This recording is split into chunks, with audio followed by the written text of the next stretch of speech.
Hello mga kabistag, tingnan nyo yung sis-in-law ko. Naboring daw siya sa life kaya gumawa siya ng ganyan. Vegetable with sardines. Ang sarap niya mga kabistag. Akala ko hindi siya masarap kasi sardinas ba?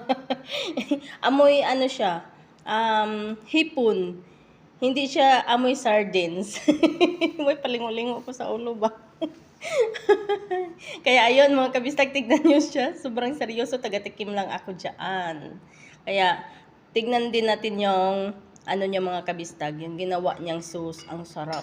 Sobrang sarap. Yung sweet and sour niya na sauce. Ayan, oh. Kaya kukuha na ako doon ng isa. Tikim na naman. Ayan, oh, mga kabistag. Ang sarap.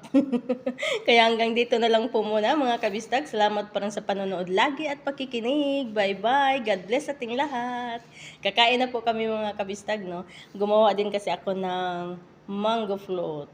Ayan. Yan lang po mga kabistag. Hintayin nyo lang ako, magbahay-bahay na ako ngayon. Kakain muna ako.